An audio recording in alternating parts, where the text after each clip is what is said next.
तो आज हम बात कर रहे हैं भारतीय स्वतंत्रता संग्राम के एक ऐसे नायक की जिनका नाम सुनते ही साहस, त्याग और हाँ, थोड़े विवाद भी जहन में आते हैं। सुभाष चंद्र बोस। हमारी ये जो गहरी पड़ताल है ये आधारित है सुगत बोस की लिखी जीवनी हिज मैजेस्टीज ओपोनेंट के कुछ हिस्सों पर। हाँ, एक बेहतरीन किताब है वो। मकसद यही है कि नेताजी के जीवन के जो अहम मोड़ थे, उनकी सोच और वो पूरा सफर जिसने उन्हें नेताजी बनाया, उसे थोड़ा समझें। बिल्कुल। मतलब सोचिए, एक तरफ गांधी जी का अहिंसक रास्ता, हाँ, और दूसरी तरफ बोस का सशस्त्र संघर्ष का आह्वान, और फिर वो 1945 का लाल किले वाला मुकदमा जिसने ब्रिटिश राज को सच में हिला दिया था। जी हाँ, उसने माहौल बदल दिया था। तो चलिए शुरू करते हैं इस दिलचस्प कहानी को। हाँ, तो शुरुआत कहाँ से करें? उनके बचपन से? हाँ, देखिए, कहानी शुरू होती है 1897 में कटक से। एक काफी संपन्न वकील परिवार में उनका जन्म हुआ और छोटी उम्र में ही स्वामी विवेकानंद का उन पर गहरा असर पड़ा। सुगत बोस बताते हैं कि वो अपनी माँ को चिट्ठियां लिखते थे जिनमें समाज की हालत पर, आध्यात्मिक खोज पर काफी गहरी चिंताएं जाहिर करते थे। मतलब शुरू से ही सोच गहरी थी। जी। फिर कलकत्ता के प्रेसिडेंसी कॉलेज में गए, लेकिन वहाँ एक ब्रिटिश प्रोफेसर थे, ऑटन। हाँ, वो घटना काफी मशहूर है। हाँ, राष्ट्रवाद से जुड़ा कोई विवाद था जिसके चलते उन्हें कॉलेज से निकाल दिया गया। लेकिन इसी दौर में वो समाज सेवा भी कर रहे थे, जैसे हैजा पीड़ितों की सेवा। बिल्कुल। जातिगत भेदभाव का भी विरोध किया। तो एक तरफ टकराव, दूसरी तरफ ये सेवा भाव, ये साथ साथ चलता रहा। और यही पैटर्न, मतलब सिद्धांतों के लिए अड़ जाना, ये आगे भी दिखा, जैसे आईसीएस के इस्तीफे में। हाँ, वो तो बहुत बड़ा कदम था। कैम्ब्रिज से पढ़े, आईसीएस परीक्षा में चौथा स्थान हासिल किया। चौथा स्थान उस जमाने में तो ये बहुत बड़ी बात थी, सबसे प्रतिष्ठित नौकरी मानी जाती थी। लेकिन उनके लिए ब्रिटिश राज की गुलामी करना वो नैतिक रूप से मुमकिन नहीं था। अपने बड़े भाई शरद बोस को उन्होंने लंबे पत्र लिखे, अपनी कश्मकश बताई। पिता भी सहमत नहीं थे, जाहिर है, लेकिन फिर भी अप्रैल 1921 में उन्होंने इस्तीफा दे दिया।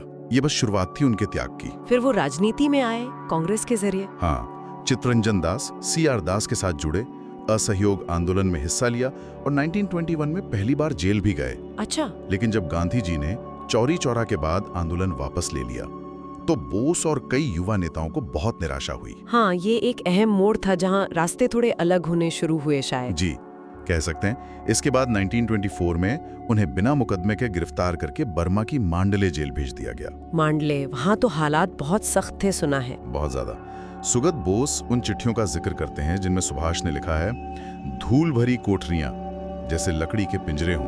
बाप रे। वहां उन्होंने दुर्गा पूजा के अधिकार के लिए भूख हड़ताल भी की।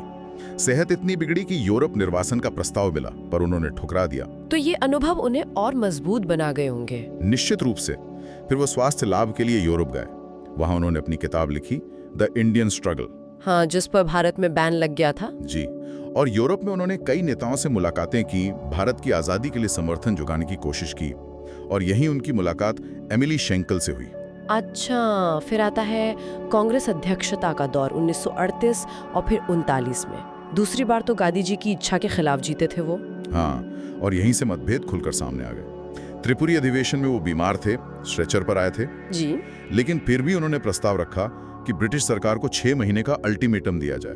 मतलब वो तुरंत कार्रवाई चाहते थे। बिल्कुल। सुगत बोस यही कहते हैं कि ये सिर्फ रास्ते का नहीं, बल्कि स्वतंत्रता कब और कैसे चाहिए, इसे देकर एक गहरा वैचारिक मतभेद था।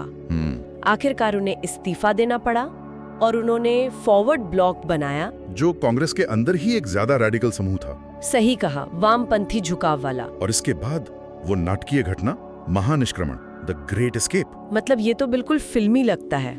जनवरी 1941 कलकत्ता में नजरबंद थे वो। हाँ। और वहां से गायब हो गए। मोहम्मद जियाउद्दीन नाम के पठान का भेष धरकर पेशावर पहुंचे। कमाल है। फिर काबुल, वहां जर्मन और सोवियत मदद की कोशिश की, बात बनी नहीं।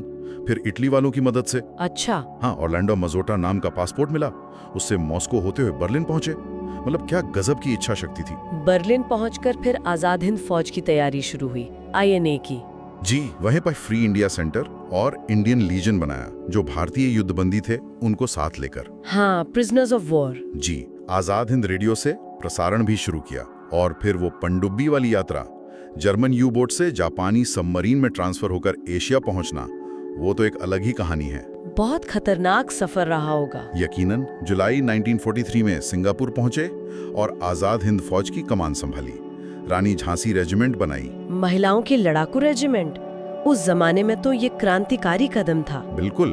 और अक्टूबर 1943 में आजाद हिंद की अस्थायी सरकार की घोषणा कर दी। नारा दिया, चलो दिल्ली। फिर INA का अभियान शुरू हुआ, अंडमान निकोबार मिले। हाँ, फिर इम्फाल और कोहिमा की तरफ बढ़े। शुरू में कुछ कामयाबी मिली, लेकिन फिर मुश्किलें बढ़ गई। मौसम खराब, रसद की कमी और मित्र देशों के हवाई हमले, पीछे हटना पड़ा। हार हुई। हाँ, सैन्य रूप से हार हुई, लेकिन बोस ने सैनिकों का हौसला बनाए रखा। ये बात संस्मरणों में मिलती है। और फिर अंत में उनकी मृत्यु, जिस पर आज तक सवाल उठते हैं। जी। जापान ने सरेंडर कर दिया था। कहते हैं वो सोवियत संघ जाने की सोच रहे थे। 17 अगस्त 1945 को साइगोन से प्लेन लिया और 18 अगस्त को ताइहोकू यानी आज के ताइपे में विमान दुर्घटना की खबर आई और उनकी मृत्यु की भी। उनके साथी हबीबुर रहमान तो चश्मदीद थे। हाँ, उनका बयान है, लेकिन फिर भी बहुत से लोग इसे नहीं मानते। कई जांच समितियां बनी, शाहनवाज, खोसला, मुखर्जी आयोग, और रिपोर्टें भी अलग अलग रहीं। जी, जिसने इस रहस्य को और उलझा दिया। तो कुल मिलाकर देखें, सुभाष चंद्र बोस की कहानी असाधारण त्याग, गजब के नाटकीय मोड़ और अटूट राष्ट्रवाद की कहानी है। बिल्कुल। रास्ता गांधी जी से अलग था, पर मंजिल तो एक ही थी, भारत की आजादी। ICS छोड़ना, नजरबंदी से भागना, हजारों मील दूर सेना खड़ी करना, सब कुछ अविश्वसनीयता है। और ये बात भी अहम है कि भले ही INA जंग हार गई, लेकिन जब लाल किले में INA अफसरों पर मुकदमा चला ना। हाँ, और पूरे देश में राष्ट्रवाद की ऐसी लहर उठी जिसने अंग्रेजों को साफ संदेश दे दिया कि अब बोरिया बिस्तर बांधने का वक्त आ गया है। उसने देश को एकजुट भी किया। हाँ, अलग अलग धर्म, समुदाय सब एक साथ आ गए थे INA के समर्थन में। ये बोस की बड़ी कामयाबी थी। सही कहा। तो बोस की कहानी सिर्फ इतिहास नहीं है, ये हमें सोचने पर मजबूर करती है। नेतृत्व पर, विचारधाराओं के टकराव पर, आजादी की कीमत पर। उनकी मौत का रहस्य शायद बना रहे, लेकिन उनकी विरासत, भारत की एकता और आजादी के लिए उनका जो संघर्ष था, वो तो निर्विवाद है। सुगत बोस की ये किताब हमें उस शख्सियत की एक झलक जरूर देती है जिसने महामहिम का विरोधी बनने का साहस दिखाया। और एक सवाल जो हमेशा मन में रह जाता है, हाँ, अगर बोस युद्ध के बाद भारत लौट पाते तो देश का भविष्य कैसा होता? ये एक ऐसा सवाल है जिसका जवाब इतिहास में नहीं, शायद कल्पना में ही है। नमस्कार, आज हम एक ऐसी किताब की बात कर रहे हैं जिस पर अंग्रेज सरकार ने रोक लगा दी थी। सुभाष चंद्र बोस की द इंडियन स्ट्रगल 1920-34। जी, ये लंदन में 1935 में छपी, लेकिन भारत में तो 1948 तक आ ही नहीं पाई, बैन थी। सोचिए, तो आज हम इसी किताब के जरिए बोस की नजरों से 1920 से 34 के स्वतंत्रता संग्राम को समझने की कोशिश करेंगे। बिल्कुल, ये बहुत ही अहम दौर था। गांधी जी का उभार हुआ, बड़े आंदोलन हुए और नई राजनीतिक बहसें भी छिड़ी। हाँ, और हमारा स्रोत है खुद बोस का लेखन। तो चलिए देखते हैं बोस क्या कह रहे थे इस दशक के बारे में। उनकी तारीफें भी होंगी और आलोचनाएं भी। हाँ, बोस ने लिखा है कि 1920 आते आते गांधी जी का राष्ट्रीय नेता बनना लगभग तय सा हो गया था। क्यों? मतलब बोस के हिसाब से क्या वजह थी? बोस का मानना था कि गांधी जी आम जनता से जुड़ने में कामयाब रहे। उनका रहन सहन बहुत साधारण था, वो धार्मिक प्रतीकों का इस्तेमाल करते थे। हाँ, और बोस ये भी कहते हैं कि जो एक खालीपन आ गया था, मतलब पुराने नेताओं के संवैधानिक तरीकों की नाकामी और क्रांतिकारियों के रास्ते की मुश्किलों के बाद। जी, उस खालीपन को गांधी जी ने भरा। लेकिन दिलचस्प बात यह है कि बोस इसी कनेक्शन पर सवाल भी उठाते हैं। अच्छा, कैसे?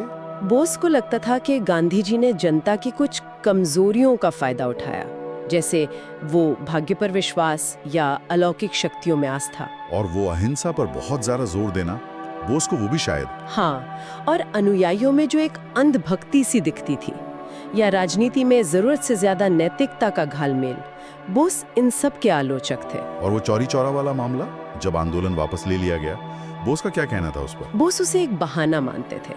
उनका विश्लेषण था कि शायद गांधी जी आंदोलन के नियंत्रण से बाहर जाने को लेकर थोड़े घबरा गए थे। तो वो इसे एक रणनीतिक भूल की तरह देख रहे थे। ये तो बड़ी बात है। बिल्कुल, और इसी असंतोष का एक नतीजा था स्वराज पार्टी का बनना। हाँ, CR दास और मोतीलाल नेहरू। जी, वो चाहते थे कि लड़ाई परिषदों के अंदर लड़ी जाए। जी 1923 में पार्टी बनी और शुरुआत में सफल भी रही, खासकर बंगाल और सेंट्रल प्रोविंस में। इसने गांधी जी के एक छत्र नेतृत्व को सीधी चुनौती दी। तो मतलब ये दशक सिर्फ गांधी जी के प्रभाव का नहीं था, बल्कि उनके तरीकों पर सवाल भी उठ रहे थे। अच्छा, फिर आगे क्या हुआ? Simon commission. हाँ, 1928 में साइमन कमीशन का जबरदस्त बहिष्कार हुआ। सारे दल एक साथ आए। पर उसी के जवाब में नेहरू रिपोर्ट आई, है ना? जी जिसमें डोमिनियन स्टेटस मांगा गया था। बिल्कुल। फिर आया 1929 का लाहौर कांग्रेस अधिवेशन। वो ऐतिहासिक था। पूर्ण स्वराज का प्रस्ताव पास हुआ। लेकिन बोस यहाँ भी आलोचना करते हैं। उनका कहना था कि इसी मौके पर गांधी जी ने कांग्रेस पर अपनी पकड़ फिर से मजबूत कर ली और वामपंथी झुकाव वाले नेताओं को किनारे कर दिया। हाँ, बोस ने ऐसा लिखा है। और फिर 1931 का गांधी इरविन पैक्ट, इस पर तो बोस बहुत नाराज थे शायद।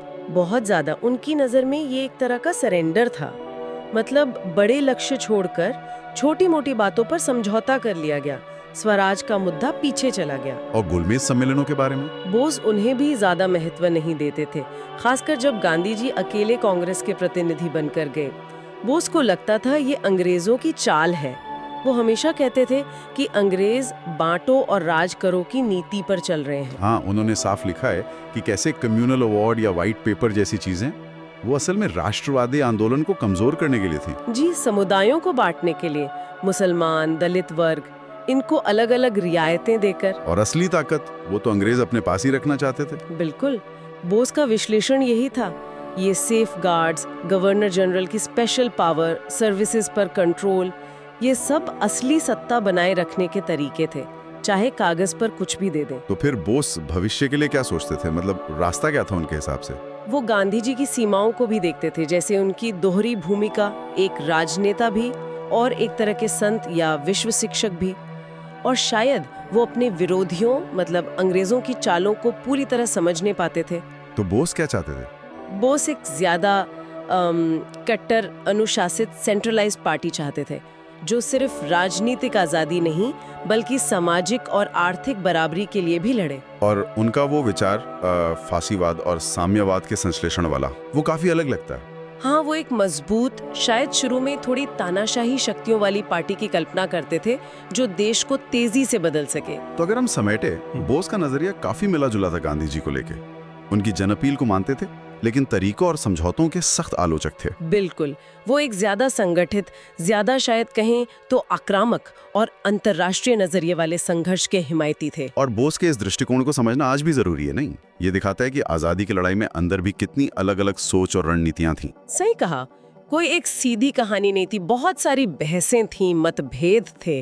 और जाते जाते एक सवाल सबके लिए छोड़ जाते हैं। बोस ने भविष्य की जिस पार्टी की कल्पना की थी शुरू में, थोड़ी तानाशाही शक्तियों वाली, वैश्विक विचारधाराओं का मिश्रण करने वाली, वो रास्ता उस रास्ते से कितना अलग है जिस पर आजाद भारत असल में चला? सोचने वाली बात है। नमस्कार, आज हम नजर डाल रहे हैं सुभाष चंद्र बोस के कुछ चुने हुए भाषणों पर। ये भारत सरकार के प्रकाशन विभाग की एक किताब से है। जी, और इस संकलन में उनके कई महत्वपूर्ण भाषण हैं, कुछ पत्र भी हैं और उनकी जिंदगी और सोच पर एक अच्छी भूमिका भी दी गई है। तो मतलब ये स्रोत हमें उनके शुरुआती जीवन से लेकर, जैसे आईसीएस से उनका इस्तीफा देना, बिल्कुल, फिर कांग्रेस के साथ उनका सफर, वहाँ जो मतभेद हुए वो भी, और फिर फॉरवर्ड ब्लॉक का गठन और द्वितीय विश्व युद्ध के दौरान की उनकी गतिविधियां, ये सब कवर होता है इसमें। जी हाँ। तो आज इस चर्चा का मकसद यही है कि इन स्रोतों के जरिए हम बोस की सोच, आजादी को लेकर उनका नजरिया और जो रास्ते उन्होंने अपनाए उन्हें थोड़ा समझें। बिल्कुल। चलिए उनके भाषणों में ही झांकते हैं। उनकी कहानी एक काफी सुविधा संपन्न पृष्ठभूमि से शुरू होती है। कलकत्ता, फिर कैम्ब्रिज में पढ़ाई। लेकिन जो सबसे चौंकाने वाली बात है वो ये कि 1921 में उन्होंने भारतीय सिविल सेवा, मतलब आईसीएस, पास की, जो उस समय बहुत बड़ी बात थी। बहुत बड़ी बात। और पास करके फौरन इस्तीफा दे दिया, सिर्फ आजादी की लड़ाई में शामिल होने के लिए। वाकई ये तो मतलब जबरदस्त प्रतिबद्धता दिखाता है शुरुआत से ही। बिल्कुल। और उन पर स्वामी विवेकानंद के विचारों का भी गहरा असर था। कर्म और राष्ट्र सेवा पर उनका जोर। अच्छा। फिर वो कांग्रेस में आए, गांधी जी के असहयोग आंदोलन से भी जुड़े, लेकिन जल्द ही तरीकों को लेकर मतभेद सामने आने लगे। ये मतभेद किस तरह के थे? मतलब सिर्फ रणनीति पर या लक्ष्य पर भी? देखिए, रणनीति और लक्ष्य दोनों पर ही थे। खासकर 1928 की जो कलकत्ता कांग्रेस थी, वहां ये साफ दिखा। जब नेहरू रिपोर्ट में डोमिनियन स्टेटस का प्रस्ताव आया, मतलब ब्रिटिश राज के अंदर ही सीमित स्वशासन, तो बोस ने उसका जोरदार विरोध किया। उनका एक भाषण है अगेंस्ट डोमिनियन स्टेटस, उसमें साफ झलकता है कि उन्हें सिर्फ पूर्ण स्वराज चाहिए था, पूरी आजादी, और वो भी जल्दी। अच्छा, तो वो धीमे चलने वाले तरीकों से सहमत नहीं थे? बिल्कुल नहीं, और उन्होंने युवाओं को भी राजनीति में लाने पर बहुत जोर दिया। हाँ, ये भी एक अहम पहलू है। जी, 1928 की अखिल भारतीय युवा कांग्रेस हो या 1929 का लाहौर छात्र सम्मेलन, उनके भाषण नौजवानों को झकझोरते थे, उन्हें सक्रिय होने को कहते थे। वो मानते थे कि युवाओं की ऊर्जा बहुत जरूरी है। और ये मतभेद बढ़ते गए होंगे 1939 की त्रिपुरी कांग्रेस तक, जहां वो अध्यक्ष चुने गए पर फिर इस्तीफा देना पड़ा। हाँ, ये बड़ा नाटकीय मोड़ था। वो गांधी जी के उम्मीदवार को हराकर अध्यक्ष तो बन गए, लेकिन फिर वर्किंग कमेटी यानी अपनी टीम बनाने को लेकर ही गहरे मतभेद हो गए। गांधी जी और उनके समर्थकों के साथ जी, काम करना मुश्किल हो गया। तो उन्होंने अपने भाषण मैंने इस्तीफा क्यों दिया में ये साफ किया कि ऐसे माहौल में वो अध्यक्ष पद पर नहीं रह सकते। तो इस्तीफे के बाद उन्होंने क्या किया? क्या वो राजनीति से हट गए? नहीं, बिल्कुल नहीं। उन्होंने तुरंत 1949 में ही कांग्रेस के अंदर फॉरवर्ड ब्लॉक बनाया। अच्छा, कांग्रेस के अंदर ही? हाँ, उनका मकसद था कि कांग्रेस में जो वामपंथी और ज्यादा रेडिकल सोच वाले लोग हैं, उन्हें एक साथ लाया जाए, आजादी की लड़ाई को और तेज करने के लिए। उनके फॉरवर्ड ब्लॉक का कार्यक्रम भाषण में ये साफ है। और फिर दूसरा विश्व युद्ध शुरू हो गया। बोस ने इसे कैसा देखा? उन्होंने इसे एक मौके की तरह देखा, भारत की आजादी के लिए एक बड़ा अवसर। अवसर किस तरह का? उनकी सोच थोड़ी अलग थी कि दुश्मन का दुश्मन दोस्त होता है। तो उन्होंने ब्रिटेन के जो दुश्मन थे, जर्मनी, जापान यानी धुरी राष्ट्र, उनसे मदद लेकर भारत को आजाद कराने का रास्ता चुना। ये बहुत जोखिम भरा था। और इसी दौरान उन्होंने आजाद हिंद रेडियो से प्रसारण किए, बर्लिन से, टोक्यो से। जी हाँ, बर्लिन, टोक्यो, सिंगापुर, कई जगहों से। जैसे जापान को धन्यवाद, भारत का केवल एक शत्रु है, ब्रिटेन को कोई मदद नहीं। इन प्रसारणों में वो लगातार भारतीयों से अपील करते थे कि उठो, ब्रिटिश राज के खिलाफ लड़ो, बाहरी मदद से आजादी छीनो। और आजाद हिंद फौज INA वो इसी सोच का नतीजा थी। बिल्कुल, उन्होंने न सिर्फ INA का नेतृत्व संभाला, बल्कि उसे फिर से संगठित किया। यूरोप में 1942 में INA सैनिकों को जो शपथ दिलाई गई, the pledge of the INA, वो उनके इसी इरादे को दिखाती है। क्या था उसमें खास? आजादी के लिए सब कुछ न्योछावर करने का आह्वान, अपना खून देने तक का। ये दिखाता है कि वो अपने चुने हुए रास्ते पर किस हद तक जाने को तैयार थे। अगर हम आजाद भारत की उनकी कल्पना की बात करें, उनके भाषणों से क्या पता चलता है? देखिए, उनका 1938 का हरिपुरा कांग्रेस अध्यक्षीय भाषण बहुत अहम है। उसमें वो एक समाजवादी भारत की बात करते हैं। समाजवादी? हाँ, जहाँ योजनाबद्ध तरीके से विकास हो, खासकर उद्योगों का। उन्होंने राष्ट्रीय योजना यानी नेशनल प्लानिंग की जरूरत पर बहुत बल दिया था। मतलब एक प्लान इकोनॉमी धी, जिसमें खेती और इंडस्ट्री में संतुलन हो और एक केंद्रीय योजना आयोग हो। वो सिर्फ राजनीतिक आजादी नहीं चाहते थे, बल्कि आर्थिक और सामाजिक बदलाव भी। और वो सांप्रदायिक बंटवारे के सख्त खिलाफ थे। संयुक्त निर्वाचन प्रणाली के पक्षधर थे, जैसा उनके 1928 के पूना भाषण मुक्त भारत की दृष्टि में भी है। एक आधुनिक, शक्तिशाली, एकजुट भारत का सपना था उनका। तो कुल मिला के देखें तो ये स्रोत सुभाष चंद्र बोस की एक ऐसी तस्वीर पेश करते हैं जो कहना चाहिए एक दूरदर्शी क्रांतिकारी नेता थे, जो मुख्य धारा से अलग रास्ता चुनने से हिचकिचाए नहीं। हाँ, बिल्कुल। उनके भाषण उनका अटूट इरादा दिखाते हैं, समाजवादी सोच दिखाते हैं और आजादी के लिए किसी भी हद तक जाने की तैयारी, यहाँ तक कि विश्व युद्ध के दौरान विदेशी ताकतों से मदद लेना भी। ये भाषण हमें आजादी की लड़ाई के एक बहुत ही अहम और शायद कुछ विवादास्पद पहलू को बोस के नजरिए से समझने में मदद करते हैं। जी। सोचने की बात यह रह जाती है कि अगर हालात कुछ और होते तो बोस का ये चुनाव हुआ रास्ता और उनके विचार, खासकर राष्ट्रीय योजना और संगठित प्रयासों पर उनका जोर, आजाद भारत की दिशा को किस तरह से प्रभावित कर सकते थे? ये एक दिलचस्प सवाल है। नमस्कार, आज हम एक बहुत ही महत्वपूर्ण विषय पर बात कर रहे हैं, पूर्वी एशिया में भारत की आजादी की लड़ाई। अक्सर इसे सिर्फ जापानी मदद के नजरिए से देखा जाता है, पर सरदार केसर सिंह ज्ञानी की किताब के कुछ अंश हमें एक अलग, कहीं ज्यादा जटिल तस्वीर दिखाते हैं। बिल्कुल, इसमें उम्मीदें थीं, तनाव थे, बलिदान थे। ब्रिटिश विचार ने तो इसे अक्सर जापानी कठपुतली की तरह दिखाया। हाँ, तो हमारा मकसद है कि इन स्रोतों से मिली जानकारी के आधार पर एक साफ समझ बनाने की कोशिश करें। कहानी बैंकॉक से शुरू होती है, युद्ध से भी पहले, है ना? जी, वहाँ बाबा अमर सिंह जैसे पुराने क्रांतिकारी थे जो करीब 22 साल जेल में बिता चुके थे, और उनके साथ ज्ञानी प्रीतम सिंह जैसे लोग भी थे। ज्ञानी प्रीतम सिंह, इनका काम क्या था उस वक्त? वो बहुत हिम्मत का काम कर रहे थे। मलाया और बर्मा में जो ब्रिटिश भारतीय सैनिक थे उन तक गुप्त चिट्ठियां पहुंचाते थे, उन्हें आजादी के लिए जगाने की कोशिश। ये तो बहुत जोखिम भरा रहा होगा। फिर जब जापान का हमला हुआ, हाँ, तो ज्ञानी प्रीतम सिंह ने जापानी सेना के साथ यात्रा की, भारतीय सैनिकों को समझाया कि भाई जापानियों से मत लड़ो, आम लोगों की मदद की, इंडिपेंडेंस लीग की शाखाएं खोली।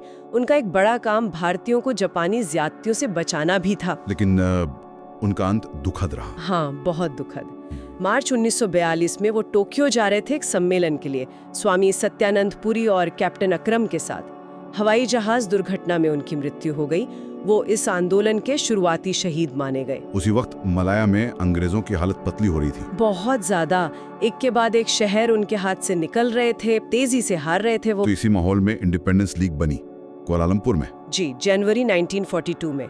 मेजर फुजीवारा जैसे कुछ जापानी अधिकारी भी थे वहाँ, लेकिन लीग का मकसद साफ था, भारत की आजादी। अच्छा, तो ये जो अलग अलग कोशिशें थी, इनको एक साथ लाने के लिए भी कुछ हुआ होगा? हाँ बिल्कुल। जून 1942 में बैंकॉक में एक बड़ा सम्मेलन बुलाया गया। पूरे पूर्वी एशिया से भारतीय प्रतिनिधि आए थे। इसमें क्या खास फैसले हुए? एक तो काउंसिल ऑफ एक्शन बनी, मतलब आंदोलन को चलाने के लिए एक लीडरशिप टीम। फिर जापान से औपचारिक मान्यता और फौजी मदद की मांग रखी गई, और सबसे अहम इंडियन नेशनल आर्मी यानी INA बनाने का फैसला, जो भारतीय कमांड के तहत लड़ेगी। और यहीं पर कैप्टन मोहन सिंह का नाम आता है ना? INA के पहले जनरल। बिल्कुल, वही इसके मुख्य कर्ता धर्ता थे। जापानी चाहते थे कि सेना का साइज कोई 17,000 के आसपास हो, लेकिन मोहन सिंह की सोच अलग थी। हाँ, वो इसे 2 लाख सैनिकों की एक मजबूत फौज बनाना चाहते थे। शायद उन्हें जापान के इरादों पर पूरा भरोसा नहीं था। वो चाहते थे कि INA अपने पैरों पर खड़ी हो सके जरूरत पड़ने पर। तो क्या जापानियों और इस आंदोलन के बीच सब ठीक चला या मुश्किलें आईं? नहीं, मुश्किलें जल्दी ही शुरू हो गईं। जापान ने जो बैंकॉक सम्मेलन के फैसले थे, उन्हें पूरी तरह से माना नहीं। अच्छा, किस तरह की मुश्किलें? जैसे अधिकारियों ने तो साफ कह दिया कि लीग को जापानी कमांडर के हुक्म मानने होंगे, तो तनाव बढ़ना तो लाजमी था। और इसी टकराव का नतीजा था मोहन सिंह की गिरफ्तारी। जी, दिसंबर 1942 में जनरल मोहन सिंह को गिरफ्तार कर लिया गया। वो जापानी दबाव के आगे झुके नहीं। इससे आंदोलन में एक किस्म का ठहराव आ गया।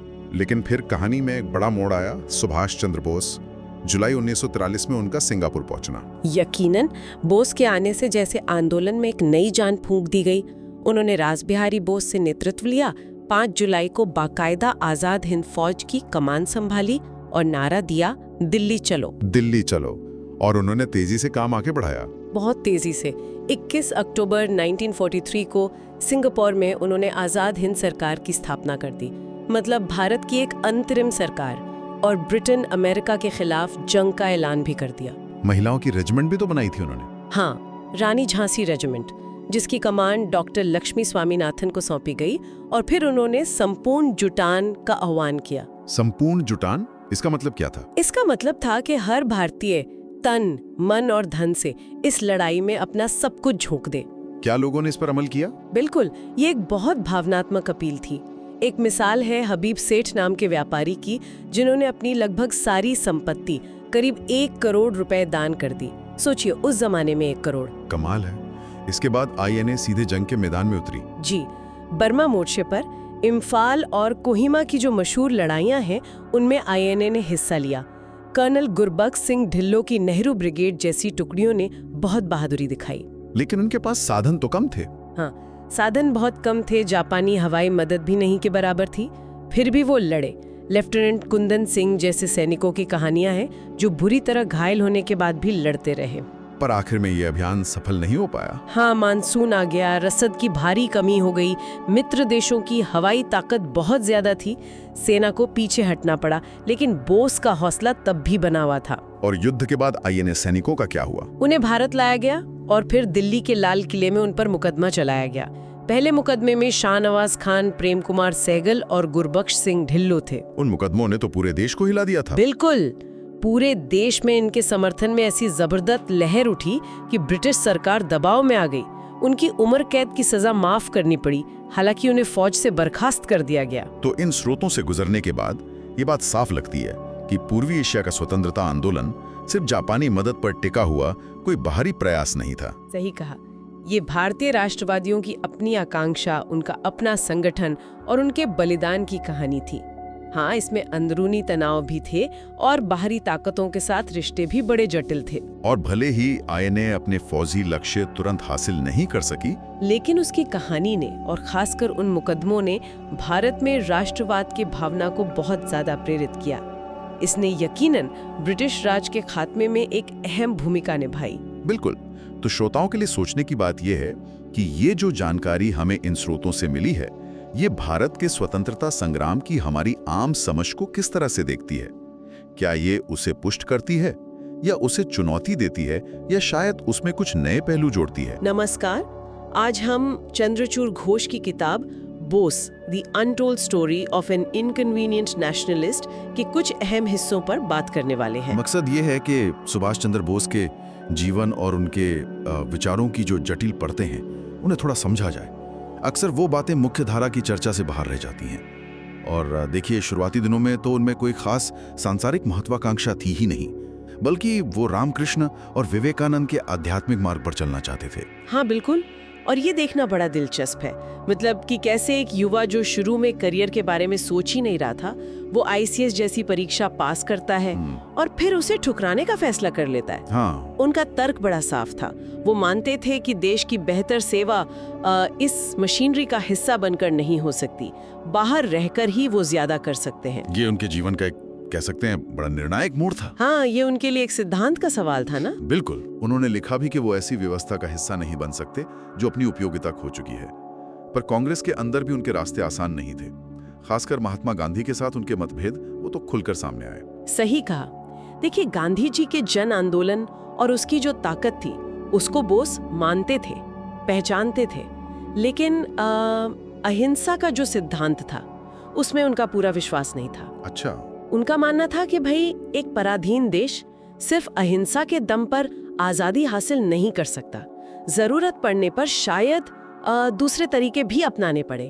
और ये मतभेद 1939 के त्रिपुरी कांग्रेस अधिवेशन में तो एकदम चरम पर पहुंच गए। हाँ, वो त्रिपुरी संकट, सब जानते हैं उसके बारे में। बिल्कुल। गांधी जी के इतने विरोध के बावजूद बोस अध्यक्ष चुन लिए गए। और फिर गांधी जी और उनके समर्थकों ने सहयोग नहीं किया, जिसके कारण बोस को आखिर में इस्तीफा देना पड़ा। गांधी जी ने तो सुना है टैगोर की अपील भी नहीं मानी थी। हाँ, ये बात किताब में आती है और बोस ने बाद में लिखा भी कि इस पूरे संकट में व्यक्तिगत तौर पर पंडित नेहरू के रवैये ने उन्हें सबसे ज्यादा ठेस पहुंचाई। इसके बाद ही बोस ने फॉरवर्ड ब्लॉक बनाया और उनका रास्ता कांग्रेस के मुख्य धारा के नेतृत्व से मतलब अलग होता चला गया। और फिर आया वो नाटकीय पड़ाव, भारत से उनका निकल जाना। हाँ, उनका वो गुप्त पलायन। और फिर धुरी राष्ट्रों जर्मनी, इटली, जापान, इनसे मदद मांगना। ये शायद उनके जीवन का सबसे, कह सकते हैं, विवादास्पद अध्याय है। हाँ, है तो। किताब इस पर क्या कहती है? मतलब उनकी सोच क्या थी इसके पीछे? किताब बताती है कि बोस का मानना था, भाई, दुश्मन का दुश्मन दोस्त होता है। सीधी सी बात। वो मानते थे कि अगर हिटलर इंग्लैंड को हरा रहा है तो एक तरह से वो भारत की मदद ही कर रहा है, आजादी का रास्ता खोल रहा है। अच्छा। और इसी सोच के साथ उन्होंने जर्मनी और जापान की मदद से इंडियन नेशनल आर्मी यानी आईएनए, आजाद हिंद फौज बनाई, जिसमें ज्यादातर भारतीय युद्धबंदी थे। लेकिन इसमें एक नैतिक दुविधा तो है, खासकर तब जब किताब ये भी बताती है कि बोस ने खुद नाजी जर्मनी की नस्लीय नीतियों की आलोचना की थी। हाँ, ये जटिलता किताब सामने लाती है। देखिए, बोस ने 1934 के एक मेमोरेंडम में जर्मनी के नस्लीय नीतियों और भारतीयों के प्रति उनके रवैये की आलोचना की भी थी।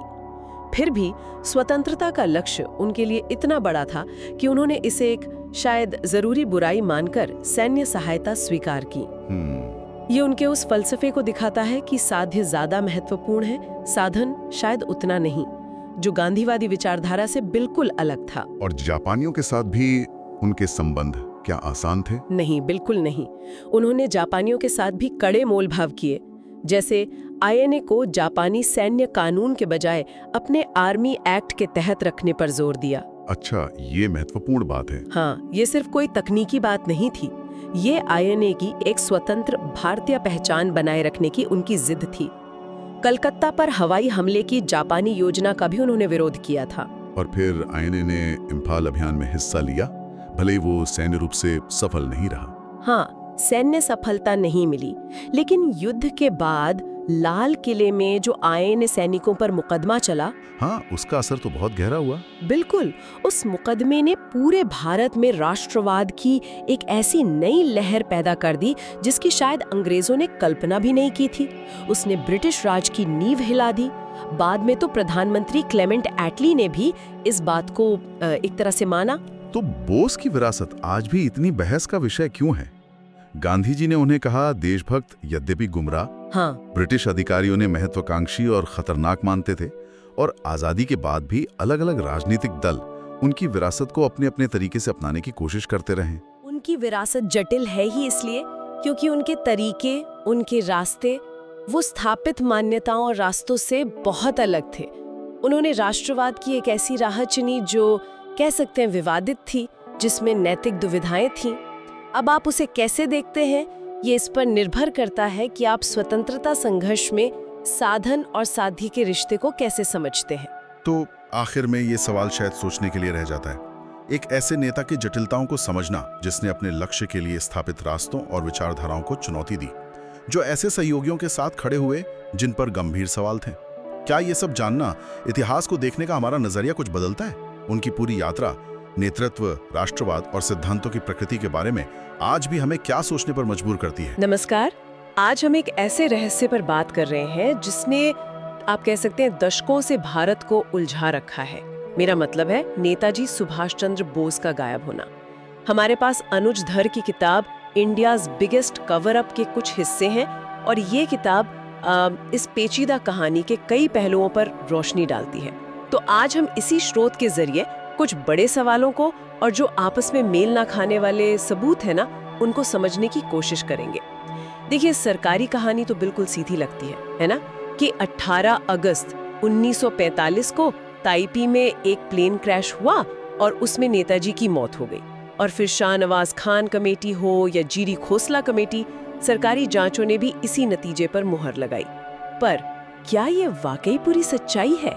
ये किताब कुछ बहुत गहरे सवाल खड़े करती है। बिल्कुल, और ये स्रोत कई, आप कह सकते हैं, गड़बड़ियों या विसंगतियों की तरफ इशारा करता है। जैसे एक उदाहरण लें हबूब रहमान का, जो उस वक्त कथित तौर पर नेताजी के साथ प्लेन में थे। उनका बयान बड़ा नाटकीय है। किताब में जिक्र है कि जब प्लेन में आग लगी तो वो चिल्लाए, आगे से निकलिए नेताजी। बाप रे। ये घटना की भयावहता दिखाता है। बिल्कुल। बाप रे। सुनने में ये कितना सनसनीखेज लगता है ये। और नेताजी की चोटों के बारे में मुझे लगता है उसको लेकर भी अलग अलग बातें हैं। हाँ, वो भी एक पेच है। रहमान ने नेताजी के सिर पर एक करीब 4 इंच लंबे कट का जिक्र किया था, लेकिन फिर जो मेडिकल सबूत हैं उनको लेकर ही डॉक्टरों में सहमति नहीं है। जैसे क्या उन्हें खून चढ़ाया गया था, ये एक सवाल है। डॉक्टर योशिमी का कहना है हाँ 400 सीसी चढ़ाया गया, और डॉक्टर सुरुता वो साफ इनकार करते हैं। क्या बात कर रहे हैं? मतलब इतनी बुनियादी मेडिकल जानकारी पर भी डॉक्टर एकमत नहीं थे। ये तो अजीब बात है। और इससे भी ज्यादा चौंकाने वाली बात सुनिए, ताइवान के जो सरकारी रिकॉर्ड हैं उनमें उस दिन किसी ऐसे प्लेन क्रैश का जिक्र ही नहीं मिलता जिसमें बोस सवार हो। क्या कोई जिक्र ही नहीं? जी नहीं, और ना ही उनके दाह संस्कार का कोई पुख्ता सरकारी दस्तावेज है। हाँ, एक इचिरो अकुरा नाम के व्यक्ति के दाह संस्कार का रिकॉर्ड जरूर है, पर उसकी जन्म तारीख 9 अप्रैल 1900 और मौत का कारण दिल का दौरा, ये दोनों ही नेताजी के विवरण से बिल्कुल मेल नहीं खाते। ये तो बहुत बड़ा झोल लगता है। इचिरो अकुरा और कारण दिल का दौरा, कमाल है। और किताब सरकारी गोपनीयता और फाइलों के गायब होने पे भी जोर देती है ना? हाँ, बिल्कुल सही कहा। जैसे एक वाकया है मुरारजी देसाई का। जब वो प्रधानमंत्री बने उससे पहले उन्होंने संसद में कुछ दस्तावेजों का हवाला दिया था। कहा था कि सबूतों में विरोधाभास हैं और उस वक्त के आधिकारिक रिकॉर्ड मौजूद हैं। लेकिन बाद में क्या हुआ? प्रधानमंत्री कार्यालय यानी पीएमओ ने कहा कि भाई काफी खोजबीन के बाद भी वो रिकॉर्ड मिल ही नहीं रहे। तो मतलब सरकार के पास शायद ऐसे दस्तावेज थे जो कहानी बदल सकते थे और फिर वो गायब हो गए। ये तो वाकई सोचने वाली बात है। सही कहा। और देखिए, यही गोपनीयता जो है वो फिर वैकल्पिक सिद्धांतों को हवा देती है, जिसका जिक्र स्रोत में भी है। जैसे एक सवाल उठता है, क्या नेताजी बच के रूस पहुंच गए थे? अक्टूबर 1945 की एक खुफिया रिपोर्ट का जिक्र है किताब में। उसमें मुखबिरों के हवाले से कहा गया कि बोस रूस जाने की कोशिश कर रहे थे, शायद मॉस्को के रास्ते दिल्ली पहुंचना चाहते थे। रूस वाला एंगल? हाँ, ये भी सुना है। और फिर वो गुमनामी बाबा वाला एंगल भी है। किताब उसे भी टटोलती है। उसमें जो लिखावट और डीएनए जैसे फोरेंसिक सबूतों पर विवाद हुआ उसका भी जिक्र है, तो मामला और उलझ जाता है। तो इन सब बातों का मतलब क्या निकाले हम? इतने साल हो गए और ये रहस्य ये क्यों बना हुआ है? देखिए, किताब का जो निचोड़ लगता है वो ये है कि ये बिखरे हुए विरोधाभास जो हैं ये महज संयोग नहीं लगते, बल्कि एक ऐसे पैटर्न की ओर इशारा करते हैं जहां जानकारी को शायद जानबूझकर दबाया गया या तोड़ा मरोड़ा गया। ये सिर्फ अधूरे सबूतों का मामला नहीं लगता, इसमें कुछ और भी हो सकता है। मतलब एक सोचा समझा प्रयास शायद। और यहीं से एक बड़ा सवाल उठता है। ये स्रोत हमें सोचने पर मजबूर करता है कि एक राष्ट्रीय नायक, एक इतने बड़े लीडर की किस्मत से जुड़े तथ्यों को जिस तरह से संभाला गया, जिस तरह जानकारी छुपाई गई या विरोधाभासी रूप में सामने आई, वो भारत में सरकारी गोपनीयता और जनता के जानने के अधिकार के बीच के मुश्किल रिश्ते के बारे में क्या कहता है। ये एक सोचने वाली बात है जिस पर श्रोता खुद विचार कर सकते हैं। अगस्त 1945 के बाद नेताजी सुभाष चंद्र बोस का क्या हुआ? ये एक ऐसा सवाल है जो दशकों से हमारे जहन में गूंजता रहा है। बिल्कुल। आज हमारे सामने कुछ सरकारी दस्तावेज हैं, जांच समितियों की रिपोर्ट्स हैं, कुछ निजी पत्र हैं, याचिकाएं हैं, काफी कुछ है। हाँ, और देखिए, हमारा मकसद बस इन दस्तावेजों की गहराई में उतरना है, ये समझना कि नेताजी के लापता होने पर जो जांचें हुई, जो अलग अलग बातें सामने आईं, उन सब के बारे में ये स्रोत क्या कहते हैं। हाँ, मतलब किसी नतीजे पर पहुंचना नहीं। नहीं, बिल्कुल नहीं। हम बस वो जानकारी सामने रख रहे हैं जो इन कागजातों में है। ठीक है, तो फिर शुरू करते हैं। पहली चीज जो एकदम से सामने आती है वो है सरकारी कहानी और उस पर उठते सवाल, वो भी शुरू से ही। जी, 1956 की शाहनवाज खान कमेटी। हाँ, उन्होंने कहा कि नेताजी की मृत्यु 18 अगस्त 1945 को ताइहोकू, जो अब ताइपे है, वहाँ एक प्लेन क्रैश में हुई और उनकी राख टोक्यो के रेंकोजी मंदिर में है। नेहरू सरकार ने इसे मान भी लिया। लेकिन यहीं पर एक पेच है ना? बिल्कुल, पेच है। उसी कमेटी के एक सदस्य, और वो कोई और नहीं, नेताजी के सगे बड़े भाई थे, सुरेश चंद्र बोस। अच्छा। वो इस नतीजे से सहमति नहीं थे। उन्होंने अपनी अलग असहमति रिपोर्ट, डिसेंट नोट दी। ये तो बड़ी बात है, मतलब कमेटी के अंदर ही मतभेद था। हाँ, और ये शुरुआती शक की बस एक वजह थी। दूसरी बातें भी थी, जैसे जापानी अधिकारियों ने शुरू में खबर को दबाने की कोशिश की। नेताजी का जिक्र मिस्टर टी कहकर किया। Mister T? हाँ, और जो डेथ सर्टिफिकेट दिया गया उसमें भी गड़बड़ थी। वो किसी इचियो ओकरा नाम के जापानी सैनिक का बताया गया। अरे! तो मतलब शक की गुंजाइश तो शुरू से ही बन गई थी। बिल्कुल। और ये शक बना रहा, इसीलिए बार बार जांच की मांग उठती रही। फिर 1970 में खोसला आयोग आया। हाँ, खोसला आयोग ने फिर से विमान दुर्घटना की कहानी की ही पुष्टि की। लगा कि शायद मामला बंद हो जाएगा, लेकिन ऐसा हुआ नहीं हुआ, बल्कि एक और मोड़ आ गया। 1978 में जब मोरारजी देसाई प्रधानमंत्री थे, उनकी सरकार ने आधिकारिक तौर पर कहा कि रिकॉर्ड में इतने विरोधाभास और शक हैं कि पिछली रिपोर्टों को आखिरी सच मानना मुश्किल है। अच्छा, सरकार ने खुद ये माना? हाँ, ये बहुत महत्वपूर्ण था, सरकार का खुद पिछली जांचों पर सवाल उठाना। तो इसके बाद फिर से जांच हुई होगी? हाँ, जन दबाव तो था ही। फिर कलकत्ता हाईकोर्ट ने भी निर्देश दिए, तो 1999 में जस्टिस मुखर्जी आयोग बना। मुखर्जी आयोग? हाँ। हाँ, इसका जिक्र काफी होता है। जी, इस आयोग ने काफी काम किया, विदेश भी गए, पर एक दिक्कत ये रही कि उन्हें रूस या ताइवान जैसे देशों के सारे आर्काइव्स तक पूरी पहुंच शायद नहीं मिल पाई।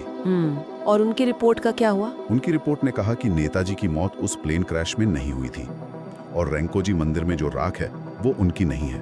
लेकिन सरकार ने उस समय की भारत सरकार ने इस रिपोर्ट को स्वीकार नहीं किया, उसे खारिज कर दिया। तो मतलब एक और जांच, एक और नतीजा और फिर सरकार की असहमति, ये तो और उलझ गया मामला। बिल्कुल, विवाद और गहरा हो गया। इन जांचों के अलावा एक और कहानी है जो इन दस्तावेजों में बार बार उभरती है, वो है नेताजी के बच निकलने की संभावना, शायद रूस की तरफ। हाँ, ये थ्योरी भी बहुत मजबूती से मौजूद है।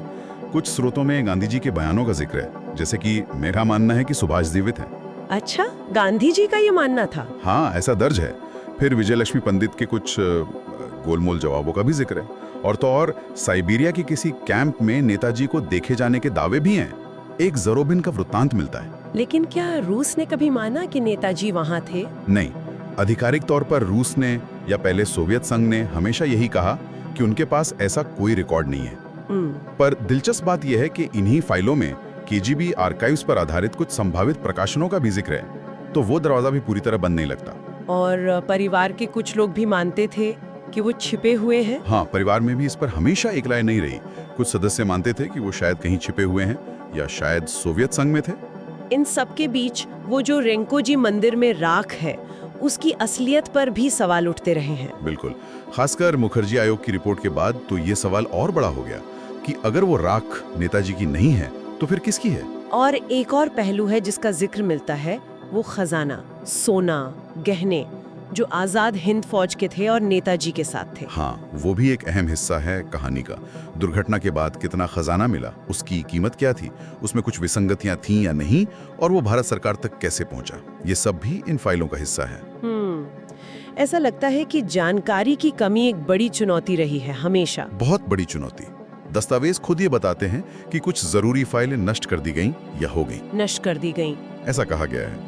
कई दस्तावेजों को गोपनीय यानी क्लासिफाइड रखा गया सालों तक। और जैसा मैंने कहा, विदेशी आर्काइव्स, चाहे वो जापान हो, रूस हो, ताइवान हो, वहां तक पूरी पहुंच हमेशा एक मसला रही। यहाँ तक कि यूएन वॉर क्रिमिनल्स की लिस्ट में भी उनका नाम ढूंढा गया था। हाँ, ये कोशिश भी हुई थी, पर उस लिस्ट में उनका नाम नहीं मिला। तो कुल मिलाकर इन सारे दस्तावेजों, रिपोर्ट्स, बयानों को देखने के बाद क्या तस्वीर बनती है? तस्वीर यही बनती है कि कई जांचें हुई, नतीजे अलग आ लाए और सवाल जस के तस बने हुए हैं।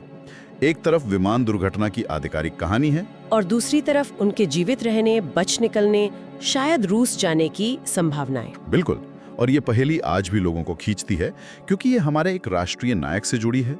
सरकारी रिपोर्टों में विरोधाभास है और सच की तलाश अभी भी जारी है। हाँ, दस्तावेज साफ दिखाते हैं कि सबूतों में काफी गैप्स हैं, कमियां हैं, रिपोर्टें एक दूसरे से मेल नहीं खाती। हाँ, नष्ट हुई फाइलें, विदेशी सरकारों की चुप्पी या अधूरी जानकारी, ये सब मिलकर इसे एक बहुत ही जटिल मामला बना देते हैं। बिल्कुल, और ये हमें शायद एक ज्यादा बुनियादी सवाल पर लाकर छोड़ता है कि जब इतिहास के किसी मामले में दस्तावेज ही बिखरे में हों, विरोधाभासी हों, जांच रिपोर्टें एकमत ना हों और सबूतों की कमी साफ दिख रही हो, तो ऐसे में किसी एक, जिसे कहते हैं सर्वमान्य सत्य, उस तक पहुंचना कितना संभव है? ये सोचने वाली बात है। क्या इतिहास हमेशा पूरी तरह जाना जा सकता है? शायद। इसी सवाल के साथ हम अपने श्रोताओं को आज छोड़ते हैं। नेताजी सुभाष चंद्र बोस, अगस्त 1945 के बाद उनका क्या हुआ? ये सवाल दशकों से एक रहस्य बना हुआ है ना? बिल्कुल, और आज भी इस पर उतनी ही बहस होती है। हाँ, तो आज हम इसी पर बात करेंगे। हमारे पास कुछ सरकारी दस्तावेज हैं, कुछ रिपोर्ट्स हैं, पत्र हैं।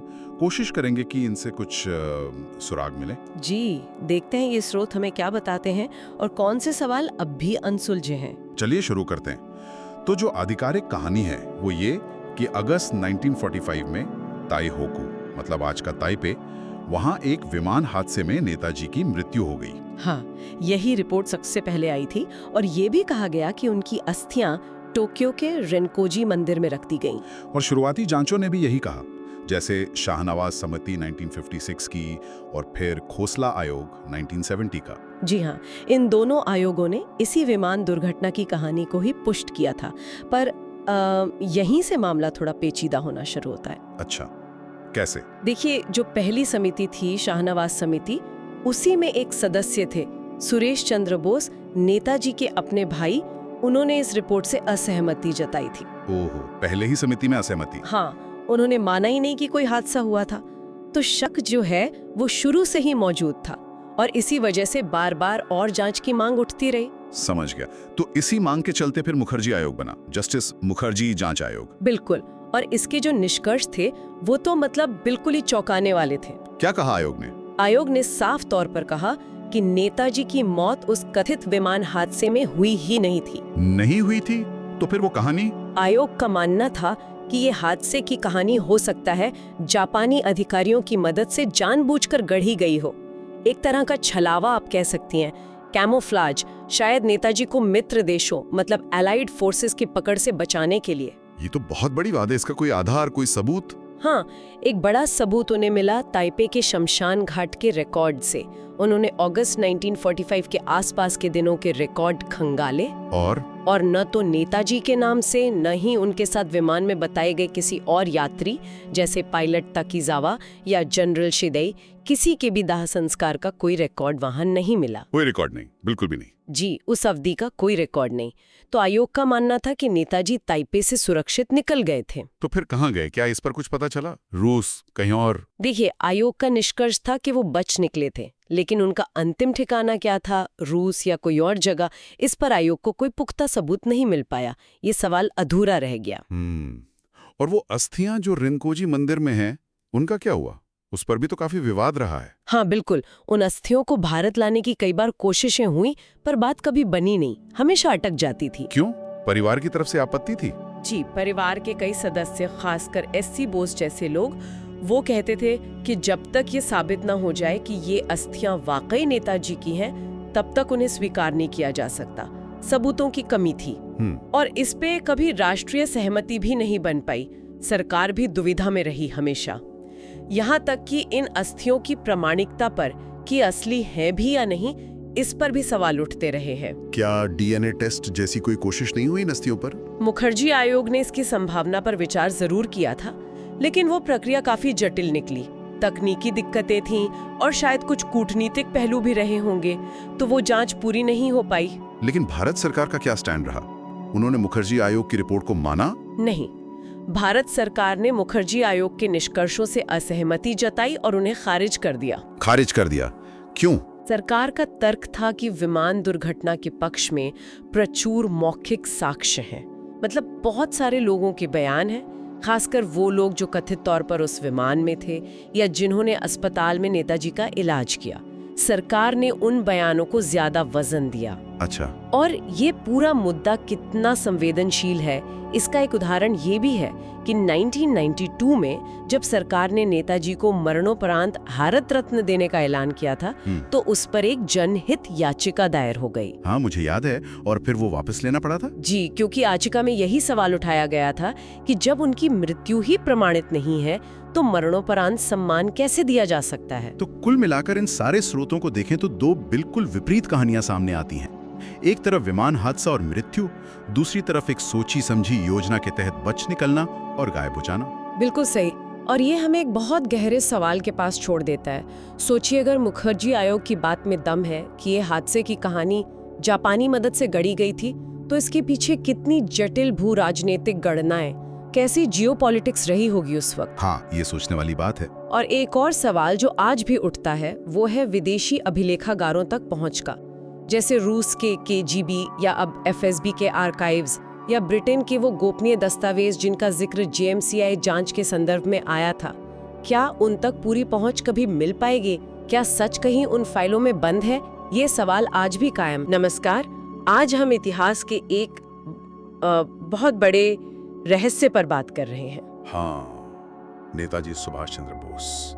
1945 में आखिर हुआ क्या उनके साथ? बिल्कुल, हमारे पास कुछ सरकारी जांच समितियों की रिपोर्ट्स हैं, कुछ आधिकारिक पत्र हैं और संसद के भी कुछ रिकॉर्ड्स हैं। हाँ, काफी दस्तावेज हैं। आज हमारा मकसद है कि इन कागजात में जो मुख्य बातें हैं या जो विरोधाभास है, उनको सामने लाएं, ताकि इस पूरी गुत्थी को मतलब बेहतर तरीके से समझा जा सके। सही कहा। तो चलिए शुरू करते हैं। सबसे पहले वो कहानी जो दशकों तक सुनाई गई। हाँ, वो प्लेन क्रैश वाली ताइहोको में। हाँ, वही 18 अगस्त 1945 को फॉर्मोसा के ताइहोको, जो आज का ताइपेई है, वहाँ एक विमान दुर्घटना हुई और कहा गया कि नेताजी उसमें बुरी तरह जल गए थे। और उसी रात अस्पताल में उनकी मृत्यु हो गई, फिर उनका अंतिम संस्कार हुआ। और राख टोक्यो के रेंकोजी मंदिर में रख दी गई। ये कहानी तो बहुत मशहूर है। बिल्कुल, और इस कहानी की पुष्टि के लिए शुरुआती ब्रिटिश और भारतीय खुफिया रिपोर्ट्स का भी जिक्र आता है। हाँ, और फिर भारत सरकार ने जो 2 जांच समितियां बनाई, शाहनवाज समिति 1956 में और खोसला आयोग 1970 में, हाँ, इन दोनों ने भी मतलब मोटे तौर पर यही निष्कर्ष निकाला कि मौत प्लेन क्रैश में ही हुई। सरकार ने भी मान लिया इन रिपोर्ट्स को। इन समितियों ने गवाहों पर भरोसा किया था, है ना, जैसे कर्नल हबीबुर रहमान जो साथ थे। हाँ, कर्नल रहमान, कुछ जापानी अधिकारी, अस्पताल के कर्मचारी, इनके बयानों के आधार पर। लेकिन यहीं से मामला थोड़ा पेचीदा होता है, जैसा आपने कहा। हाँ बिल्कुल, क्योंकि शक तो हमेशा बना रहा, लोगों की मांग भी उठती रही। और इसी वजह से 1999 में जस्टिस मुखर्जी कमीशन मतलब JMCI बनाया गया। सही। और 2005 में जब इस कमीशन ने अपनी रिपोर्ट दी तो नतीजे कह सकते हैं चौंकाने वाले थे। क्या कहा कमीशन ने? कमीशन ने ये तो माना कि हाँ, नेताजी अब जीवित नहीं हैं, ये स्वाभाविक भी है उम्र को देखते हुए। लेकिन उन्होंने कहा कि उनकी मृत्यु उस कथित विमान दुर्घटना में नहीं हुई थी। अच्छा। और वो राख रेंकोजी मंदिर वाली रिपोर्ट के अनुसार वो राख भी उनकी नहीं है। ये तो बहुत बड़ी बात है, मतलब पिछली 2 जांचों के बिल्कुल उलट। हाँ बिल्कुल उलट। पर कमीशन ने इसका आधार क्या बताया, मतलब किस बिना पर ये कहा? देखिए, कमीशन का कहना था कि उस कथित दुर्घटना, अस्पताल में भर्ती होने या दाह संस्कार से जुड़ा कोई पुख्ता समकालीन रिकॉर्ड, मतलब उस वक्त का कोई ठोस सरकारी दस्तावेज मिला ही नहीं। कोई रिकॉर्ड ही नहीं। नहीं, विश्वसनीय रिकॉर्ड नहीं। और जो पहले के गवाह थे उनके बयानों में भी काफी विसंगतियां पाई गई, मतलब उनकी बातें आपस में मेल नहीं खा रही थी। अच्छा। रिपोर्ट में तो यहाँ तक इशारा किया गया कि शायद ये प्लेन क्रैश की कहानी गढ़ी गई हो। गढ़ी गई? किस लिए? शायद नेताजी को सुरक्षित कहीं और निकालने के लिए, एक तरह का कवर अप। ओह, ये तो बहुत सनसनीखेज बात है। तो फिर सरकार ने क्या किया इस रिपोर्ट का? हाँ, ये अहम सवाल है। 2006 में सरकार ने जस्टिस मुखर्जी आयोग की रिपोर्ट पर संसद में अपना एक्शन टेकन रिपोर्ट, मतलब अपना जवाब दिया। और क्या था उस जवाब में? सरकार इस बात पर तो सहमत हो गई कि हाँ, नेताजी अब जीवित नहीं है। वो तो ठीक है, लेकिन सरकार ने आयोग के जो मुख्य निष्कर्ष थे कि मौत प्लेन क्रैश में नहीं हुई और राख उनकी नहीं है, हाँ, इन दोनों मुख्य निष्कर्षों को सरकार ने अस्वीकार कर दिया, मानने से इनकार कर दिया। इनकार कर दिया? क्यों? क्या तर्क दिया सरकार ने? सरकार का तर्क था कि देखिए, दूसरे विश्व युद्ध के बाद का माहौल बड़ा अस्त व्यस्त था, अफरा तफरी थी, आग वगैरह लगी होगी, तो रिकॉर्ड्स खो गए होंगे। हाँ, उनका कहना था कि हो सकता है रिकॉर्ड्स इस वजह से न मिले। और जिन प्रत्यक्षदर्शियों के बयानों पर पहले की 2 समितियों शाहनवाज और खोसला ने भरोसा किया था, उन्हें एकदम से खारिज नहीं किया जा सकता। बिल्कुल। सरकार ने कहा कि उन गवाहों को झूठा नहीं माना जा सकता, इसलिए वो पुरानी रिपोर्टों पर ही कायम रहे। ये तो बड़ा विरोधाभास है तो। और एक बात और ध्यान देने वाली है इन दस्तावेजों में। क्या? जांच के दौरान कुछ जरूरी कागजात तक पहुंचने में मुश्किलों का भी जिक्र मिलता है। जैसे ब्रिटेन में कुछ फाइलें थीं जो क्लासिफाइड या बंद थीं, उन तक पहुंच नहीं मिली, या अमेरिका के आर्काइव से कुछ जानकारी मांगी गई पर उस पर कोई खास कार्रवाई नहीं हुई। अच्छा, मतलब पूरी जानकारी शायद मिली ही नहीं जांच आयोगों को। ऐसा कहा जा सकता है कि कुछ बाधाएं थीं। और हाँ, नेताजी की राख को वापस लाने के प्रयासों का भी जिक्र है इन कागजात में। हाँ, मैंने भी देखा। 1961 में संसद में एक प्रस्ताव आया था, और 1968 में नेताजी रिसर्च ब्यूरो ने भी अनुरोध किया था, पर वो राख आज भी रेंकोजी मंदिर में ही है। तो इन सब दस्तावेजों को अगर हम एक साथ देखें तो क्या तस्वीर उभरती है? तस्वीर तो एक गहरे रहस्य की ही है, जिस पर कई सरकारी जांचें हुई, पर नतीजे अलग अलग निकले। हाँ, खासकर इस बात पर कि मृत्यु कैसे हुई। भले ही अब सब मानते हैं कि वो जीवित नहीं है, लेकिन मृत्यु का कारण वो अभी भी एक बड़ा सवालिया निशान है। बिल्कुल। और अंत में सरकार का सबसे ताजा, मतलब मुखर्जी आयोग के मुख्य नतीजों को ही खारिज कर देना और पुरानी रिपोर्ट्स पर ही भरोसा बनाए रखना, ये इस पूरी पहेली को आप कह सकते हैं और भी उलझा देता है। तो सोचने वाली बात आखिर में यही रह जाती है कि जब कई आधिकारिक जांचों के नतीजों में ही इतना बड़ा फर्क हो और सरकार सबसे नई जांच को ही न माने, तो फिर ऐतिहासिक सच्चाई का पता लगाना कितना मुश्किल हो सकता है। खासकर तब जब हम सिर्फ उन्हीं दस्तावेजों पर निर्भर हों जो हमें उपलब्ध कराए गए हैं। सही कहा, जो जानकारी सामने है उसी से नतीजा निकालना पड़ता है, और वो जानकारी खुद ही विरोधाभासी है। नेताजी सुभाष चंद्र बोस की गुमशुदगी जी भारत के इतिहास का एक ऐसा पन्ना है जिस पर आप देखिए दशकों बाद भी रहस्य की परतें जमी हुई हैं। जी बिल्कुल। हमारे सामने कई सरकारी दस्तावेज हैं कुछ जांच आयोगों की रिपोर्ट के अंश हैं, कुछ पत्र भी हैं। तो चलिए आज इन्हीं स्रोतों के जरिए ये समझने की कोशिश करते हैं कि नेताजी के साथ आखिर हुआ क्या था। हाँ, क्योंकि देखिए कई जांचें हुई, लेकिन तस्वीर साफ होने के बजाय शायद और उलझती ही गई। सही कहा। कहानी अगर शुरू करें तो आज़ादी के बाद जो शुरुआती जांचें हुई, 1956 में शाहनवाज समिति बनी, फिर 1970 में खोसला आयोग जी। इन दोनों का जो मूल निष्कर्ष था वो एक ही था कि नेताजी की मृत्यु 18 अगस्त 1945 को ताइहोकू, मतलब आज का ताइपे, वहां एक विमान दुर्घटना में हुई। अच्छा। और ये भी कि टोक्यो के रंकोजी मंदिर में जो अस्थियां रखी हैं वो उन्हीं की हैं, ये उनका मानना था। लेकिन यहीं पर मुझे लगता है पहला पेच आता है, क्योंकि शाहनवाज समिति में ही नेताजी के भाई सुरेश चंद्र बोस वो खुद इस निष्कर्ष से सहमत नहीं थे। बिल्कुल बिल्कुल, उनका मानना था कि ये दुर्घटना की कहानी सही नहीं है, शायद गढ़ी गई है। और आप कह सकती हैं कि यहीं से उन संदेहों की शुरुआत हुई जो आज तक मतलब कायम है। और देखिए इन्हीं लगातार बने संदेहों के चलते फिर 1999 में न्यायमूर्ति M.K. मुखर्जी की अध्यक्षता में एक और आयोग बना जिसे JMCI कहते हैं। हाँ, मुखर्जी आयोग जी। और इस आयोग की जांच ने विमान दुर्घटना वाली जो पूरी थ्योरी थी उस पर बहुत ही गंभीर सवाल खड़े कर दिए। ये सिर्फ ऐसा नहीं कि हवा में शक थे, बल्कि तथ्यों पर आधारित सवाल थे। अच्छा, जैसे कि क्या मतलब क्या ठोस चीजें सामने आई जिससे ये सवाल उठे? देखिए सबसे चौंकाने वाली बात शायद ये थी कि दस्तावेजों का पूरी तरह से गायब होना। दस्तावेज मतलब किस तरह के? मतलब न तो उस कथित दुर्घटना का कोई आधिकारिक जापानी रिकॉर्ड मिला, न नेताजी के अस्पताल में भर्ती होने का कोई सबूत, और न ही दाह संस्कार का कोई दस्तावेज, जैसे ताइहोकू हवाई अड्डे का कोई लॉग बुक हो, कोई डेथ सर्टिफिकेट जारी हुआ हो या क्रिमेशन परमिट, ऐसा कुछ भी नहीं मिला। हाँ, कुछ भी नहीं।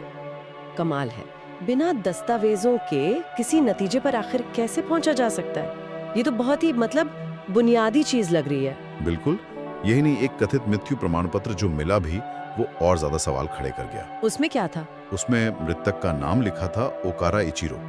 ओकारा इचिरो? जी।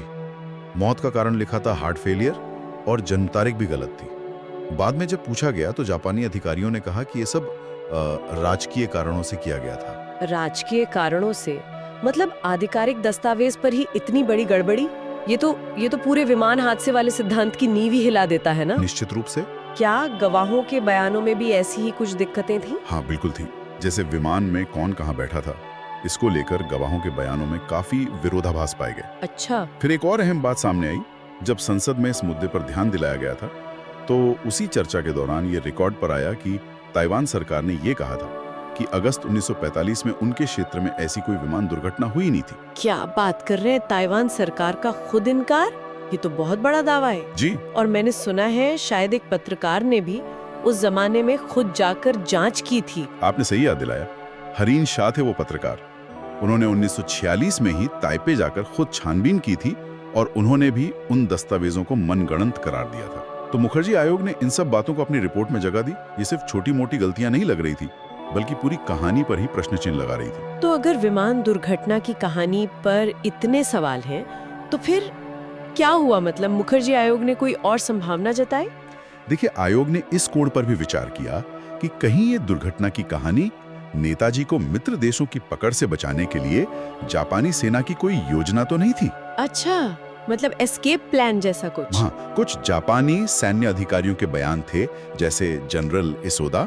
उनके बयानों से ऐसे संकेत मिलते हैं कि उन्हें सुरक्षित कहीं और, शायद सोवियत संघ पहुंचाने की कोई योजना विचाराधीन थी। बाप रे, ये तो बिल्कुल किसी थ्रिलर कहानी जैसा मोड़ लग रहा है। खैर, इतने विरोधाभासों और इतने सारे सवालों के बीच सरकार का क्या रुख रहा? क्या उन्होंने इन नई फाइंडिंग्स को, मुखर्जी आयोग की बातों को माना? देखिए, सरकार का रुख भी समय के साथ बदला है। शुरुआत में तो जैसा आपने कहा, नेहरू जैसे नेता शायद परिस्थिति जन्य साक्ष्यों के आधार पर शाहनवाज समिति की बात मानते थे। लेकिन बाद में 1978 में तत्कालीन प्रधानमंत्री मोरारजी देसाई ने लोकसभा में यह स्वीकार किया कि पिछली रिपोर्टों पर उचित संदेह हैं और नए तथ्य और विरोधाभास सामने आए हैं। अच्छा, यानी सरकार ने भी माना कि मामला उतना सीधा नहीं है जितना पहले समझा जा रहा था। जी बिल्कुल, सरकार ने खुद माना कि संदेह करने की वजह हैं।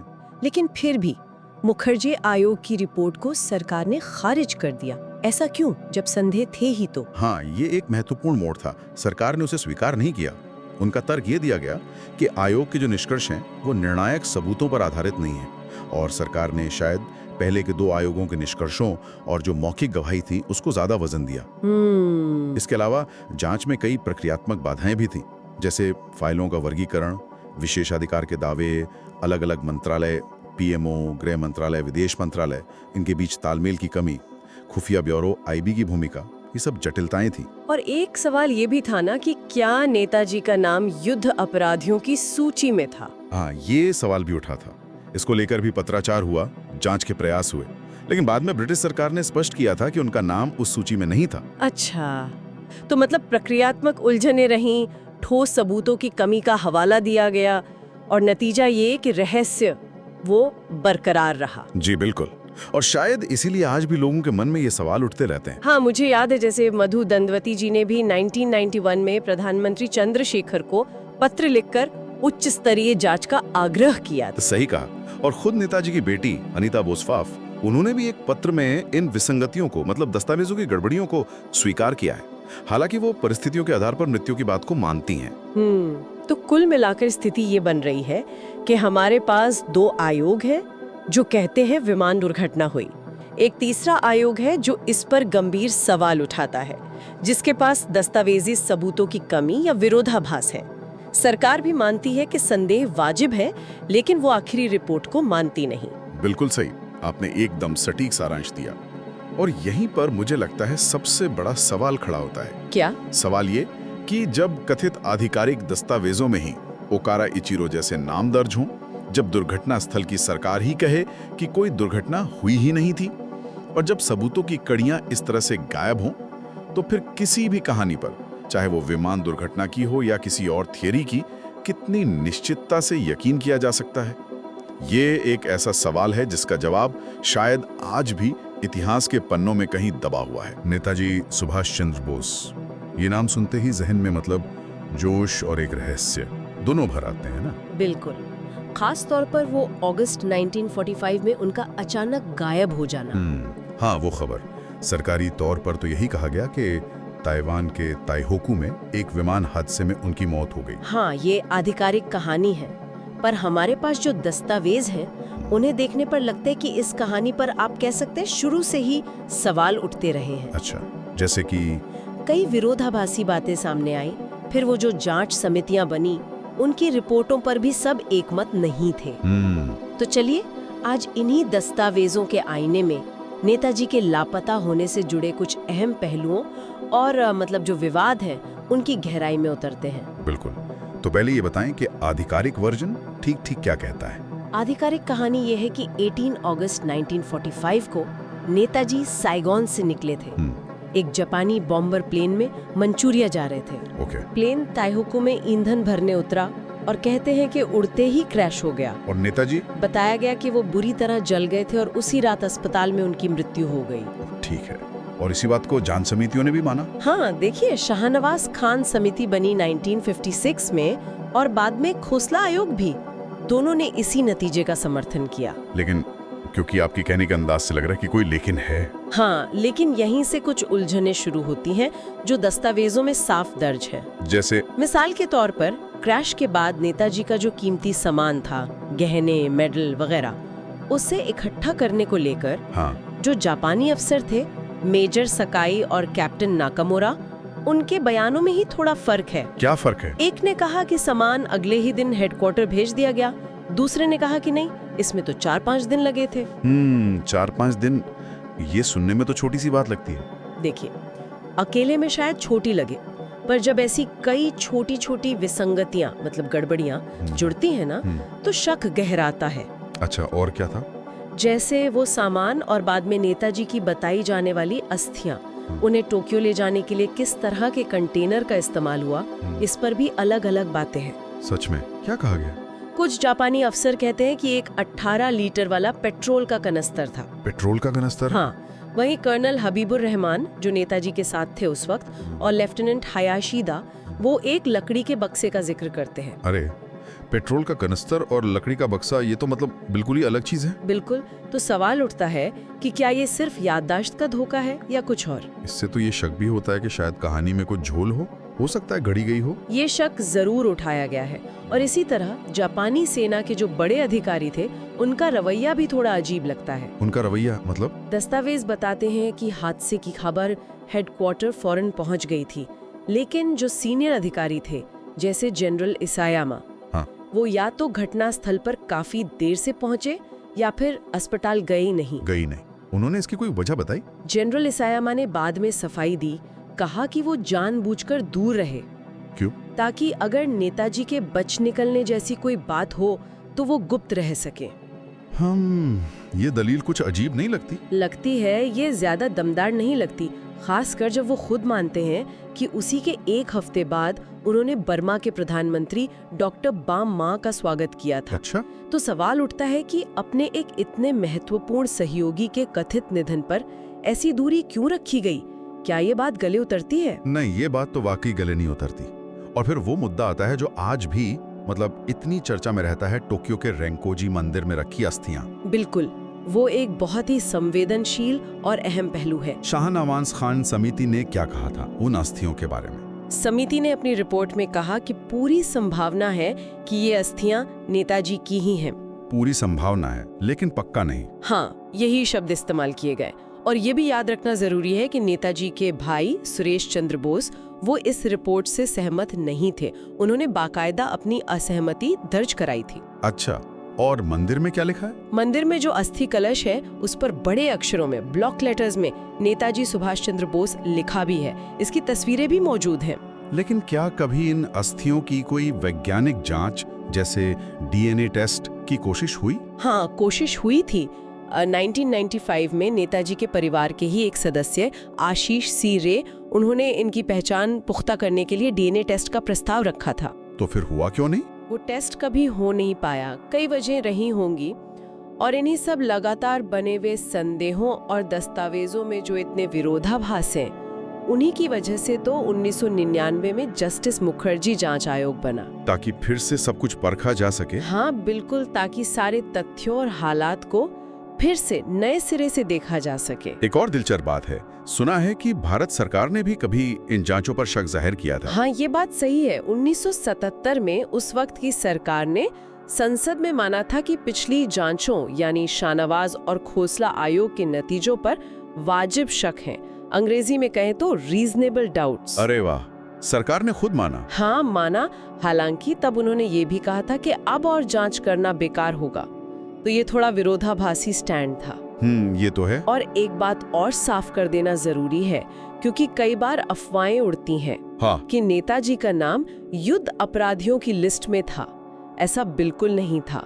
उनका नाम कभी भी ऐसी किसी लिस्ट में शामिल नहीं था। ये साफ करना जरूरी था। तो कुल मिलाकर अगर हम देखें तो तस्वीर क्या बनती है? देखिए, तस्वीर ये बनती है कि एक तरफ तो सरकारी जांचों के नतीजे हैं जो विमान हादसे वाली बात पर मुहर लगाते हैं। हाँ, और दूसरी तरफ है दस्तावेजों में दर्ज गड़बड़ियां, गवाहों के बदलते बयान, अधिकारियों का वो अजीब सा रवैया और दशकों पुराने सवाल जिनका कोई संतोषजनक जवाब आज तक नहीं मिला है। बिल्कुल, ये स्थिति हमें दिखाती है कि इतिहास कितना पेचीदा हो सकता है और कुछ रहस्य शायद मतलब हमेशा पूरी तरह न सुलझ पाए। जो दस्तावेज हमारे सामने हैं उनके आधार पर तो यही लगता है कि नेताजी सुभाष चंद्र बोस के लापता होने की गुत्थी वो बहुत से लोगों के लिए आज भी अनसुलझी ही है। कौन जाने भविष्य में कोई नई तकनीक या कोई नया दस्तावेज सामने आए जो इस पर और रोशनी डाल सके। हो सकता है, लेकिन ये सोचने वाली बात जरूर है कि क्या इतिहास के ऐसे बड़े रहस्य कभी पूरी तरह से सुलझ भी पाते हैं या हमेशा सवालों की कुछ गुंजाइश बाकी रह ही जाती है। ये सवाल तो सोचने पे मजबूर करता है। नमस्कार, आज हम कुछ सरकारी कागजों की पड़ताल कर रहे हैं। ये नेताजी सुभाष चंद्र बोस की गुमशुदगी की जांच से जुड़े हैं। हाँ, और खासतौर पे विदेश मंत्रालय मतलब MEA की क्या भूमिका थी उसको समझने की कोशिश करेंगे। हमारे पास कुछ सरकारी फैक्ट्स और इंटरनल नोट्स हैं। बिल्कुल, देखिए, नेताजी का मामला हमेशा से आप जानते हैं कितना संवेदनशील रहा है और सरकार के सहयोग पर भी सवाल उठते रहे हैं। तो इन दस्तावेजों से हम ये समझने की कोशिश करेंगे कि जस्टिस मुखर्जी जांच आयोग JMCI को विदेश मंत्रालय से असल में कैसा सहयोग मिला, कम से कम कागजों पर क्या दिखता है। चलिए देखते हैं इन फाइलों में क्या है। तो शुरुआत होती है लोकसभा के एक सवाल से। साल 2005, तारीख 2 अगस्त। एक सांसद थे श्री गणेश सिंह। हाँ। उन्होंने एक तारांकित प्रश्न पूछा, मतलब वो स्टार वाला सवाल जिसका जवाब मंत्री जी को हाउस में खड़े होकर देना होता है। हाँ, ओरल जवाब देना पड़ता है। उन्होंने पूछा कि क्या मुखर्जी आयोग को सरकार का पूरा सहयोग मिल रहा है, ये सवाल था। बिल्कुल। और ये सवाल मतलब सीधा निशाना था कि सरकार जांच में मदद कर रही है या नहीं। तो गृह मंत्रालय, जो नोडल मिनिस्ट्री थी इस जांच के लिए, वो हरकत में आई। उन्होंने विदेश मंत्रालय से इस पर जानकारी मांगी। हमारे पास एक फैक्स भी है 26 जुलाई 2005 का। गृह मंत्रालय ने भेजा था JMCI के सेक्रेटरी को, और विदेश मंत्रालय में जॉइंट सेक्रेटरी थे LD राल्ते, उनको। अच्छा। कि भाई इस सवाल के लिए फौरन इनपुट चाहिए। तो विदेश मंत्रालय ने क्या कहा? मतलब सिर्फ ये कह दिया कि हाँ सहयोग कर रहे हैं, या कुछ ठोस बताया? नहीं, उन्होंने बाकायदा जवाब दिया कुछ ही दिन में, जुलाई एंड में ही, फैक्स से भी और एक इंटरनल नोट से भी। उनका कहना था कि विदेश मंत्रालय और जो हमारे दूतावास हैं विदेशों में, उन्होंने हमेशा जस्टिस मुखर्जी आयोग को पूरी मदद दी है। मतलब अपने दायरे में रहकर जो भी कर सकते थे वो किया। अच्छा, सिर्फ दावा नहीं, कुछ उदाहरण भी दिए होंगे फिर तो। हाँ, बिल्कुल दिए। उन्होंने बताया कि उस वक्त, मतलब जब ये सवाल पूछा गया, तब वो आयोग की रूस यात्रा की तैयारी में लगे हुए थे। रूस यात्रा? अच्छा। हाँ। और इससे पहले भी मंत्रालय ने आयोग की जापान, थाईलैंड और ताइवान यात्राओं में पूरी मदद की थी, जैसे वीजा हो गया, मीटिंग्स अरेंज करना, लॉजिस्टिक्स देखना, वो सब। जापान यात्रा? ये दिलचस्प है। वहाँ तो वो रेनकोजी मंदिर वाला मामला भी जुड़ा है ना? सही कहा, बिल्कुल। दस्तावेजों में साफ साफ लिखा है कि मंत्रालय ने आयोग के लिए टोक्यो के रेनकोजी मंदिर जाने का पूरा इंतजाम किया था, जहाँ पर नेताजी के कथित अवशेष रखे हुए हैं। और सुनिए, बात यहीं खत्म नहीं होती। अच्छा। उन्होंने मंदिर के जो मुख्य पुजारी थे, उनसे उन अवशेषों के DNA परीक्षण के लिए सहमति भी हासिल कर ली थी। अरे, DNA टेस्ट की सहमति रेनकोजी मंदिर से? ये तो काफी बड़ी बात लगती है ना? मतलब किसी धार्मिक जगह से इतने सेंसिटिव मामले में DNA जांच की परमिशन लेना ये आसान नहीं होता। बिल्कुल। ये दिखाता है कि मंत्रालय कम से कम रिकॉर्ड पर तो ये दर्शा रहा था कि वो पूरी कोशिश कर रहा था। हाँ, दिखाता तो यही है। ये एक तरह से ब्यूरोक्रेसी का काम करने का तरीका भी दिखाता है कि जब ऊपर से निर्देश आते हैं तो मुश्किल काम भी किए जाते हैं। यात्राओं के अलावा दस्तावेजों को खोजने में मदद का भी जिक्र है। अच्छा। मतलब सिर्फ लॉजिस्टिक्स ही नहीं, असली काम सबूत या दस्तावेज जुटाने में भी मदद की बात कह रहे थे वो। हाँ, दस्तावेज तो यही कहते हैं। विदेश मंत्रालय और दूतावासों ने आयोग के कहने पर अलग अलग सरकारी आर्काइव से, किताबों से दस्तावेज ढूंढ कर दिए।